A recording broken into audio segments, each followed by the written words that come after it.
You know, I wasn't going to make this video.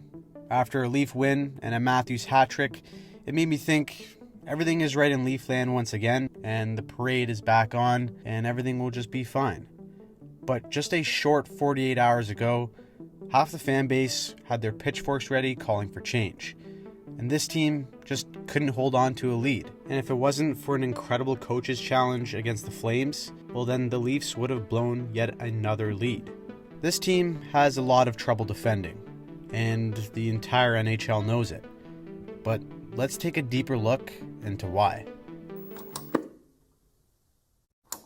For the first time in 5 games, the Toronto Maple Leafs were able to hold on to a lead and win a hockey game. They don't ask how, they ask how many. And while that is a small step forward, the Leafs' overly aggressive and offensive style is both their biggest strength and their biggest weakness. It's no secret either, as the entire NHL knows it, and at its best, it can be a nightmare for teams to play against, and at its worst, well, you've witnessed what's happened this past week. So let's start with what makes their system so great, because the Leafs by design are built by offense first.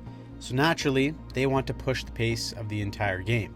When you do that, it requires a lot of communication, cohesion, and risk-taking.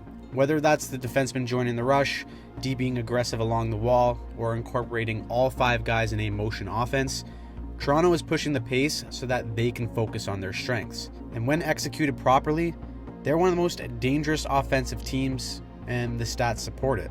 But being aggressive, of course, means taking risks, and other teams know this when playing Toronto, and they frequently take advantage.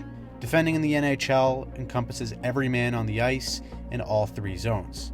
After the loss to Edmonton, Sheldon Keefe gave a quote that may have baffled some fans. He stated that while the story is them giving up leads, he's more focused on the inability to execute on chances and pull away in the game.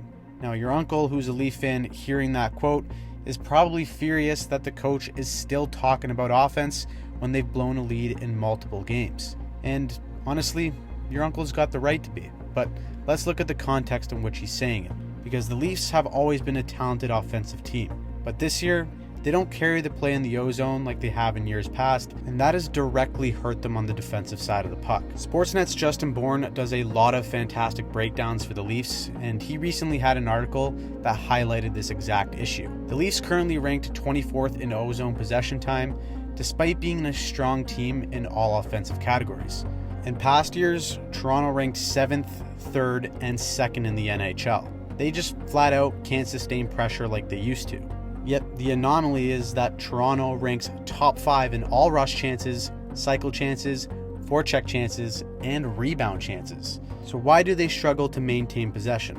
Well, that's because in tight games, they insist on trying to make a forced play on offense. Bourne highlights the issue that this current version of the Leafs is impatient with their attack. Players are trying to force plays into the middle of the ice instead of waiting for a proper opening. Opposing teams know this, and they are eagerly ready for a counterattack. In the Colorado game, there was multiple examples of this. Watch here in a 3-3 tied game, the Leafs get a semi 2-on-1 with their best players. Now, I don't mind Marner forcing this pass because you have one of the best playmakers trying to feed the best goal scorer. But here's where they break down. Nylander is the F3 on this play, and instead of continuing his route and offsetting the potential rush against, he decides to dive in and try and intercept this puck from going across ice. Now, considering the score and the time left in the period, this may not be the right time to be overly aggressive on the line, with Nathan MacKinnon heading the other way. Nylander can't cut off the pass, and that gives MacKinnon a solid chance. Every team in the NHL knows that when playing the Leafs,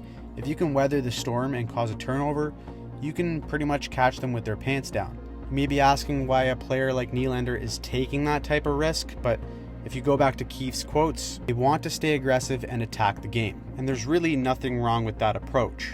The best teams in the league stay on their toes, but they also properly manage the game when the time calls for it. Toronto has had times where they get a bit too aggressive or careless in the offensive zone during crucial moments, and it directly hurts them defensively and, of course, creates headlines. Now, the biggest problem for the Leafs still remains in the defensive zone and how they execute their structure. The Leafs like to play a box plus one down low, and like every coverage, it requires communication and understanding when to properly switch off of guys and apply pressure. On this goal against, Liljegren and Tavares are going to switch as Detroit gets possession. Tavares goes one-on-one, and unfortunately, he doesn't have the foot speed, so there's a few options here that the Leafs can do to minimize the danger. They can communicate and have Liljegren switch back on while Tavares takes the middleman. Liljegren can also decide to cover his check a little bit more, or they can double team him and Robertson can take the full responsibility over this man. None of it happens because there's just not enough communication and it ends up in the back of the net. Now this is a lot easier said and done when you're breaking it down in slow motion like we are here. But in real time, this all happens within 3 seconds and you're required to know exactly how to respond. That's why if you're not prepared and understand who's got who in specific situations, well then one tiny mistake can snowball into a gigantic mess where you're asking yourself, how the hell did that just happen? The Leafs have always notoriously struggled with heavy teams down low due to personnel, and so when one man gets frequently beat, another has to cover, and it's a domino effect. You can point the finger as to whose fault this is, but it's the Leafs' reality and their situation. However, to the Leafs' credit, it looks like they addressed this issue in the video room in this game against Calgary. Watch them effectively switch off in the box +1 again, and Tavares pressures while Brody holds the front. But then watch Matthew Knies bust his ass off to stick lift his man and break up the play. An unfortunate bounce would lead to Calgary possession, and a beautiful tip would lead to a goal against. That sucks, but sometimes your process can be right and you can still get a bad result. The opposite can be true as well, as last night the Leafs got a favorable result despite making some defensive errors and not pulling away in the game like Keefe talked about. However, a win is indeed a win. And contrary to popular belief of Leafs blowing leads this season, they are still 17-3-1 while leading after 2 periods. Still, they need to clean up these tiny errors in their game. No team is perfect for 60 minutes, but winning in the NHL is about managing how and when you make your mistakes. The last stretch here has seen the Leafs make mistakes at terrible times, both in the offensive end and in the defensive end. And that, as a result, has created a lot of noise. When teams play the Leafs, they know that they're going to get their fair share of chances. And although the win against the Flames cooled things off slightly in the market, there's still a lot of work to do for Sheldon Keefe and the Leafs if they want any chance of being truly competitive come April. Their talent allows them to run an aggressive offensive system that can be extremely hard to contain. But despite all that talent, this team still struggles to defend consistently, and the entire NHL knows it.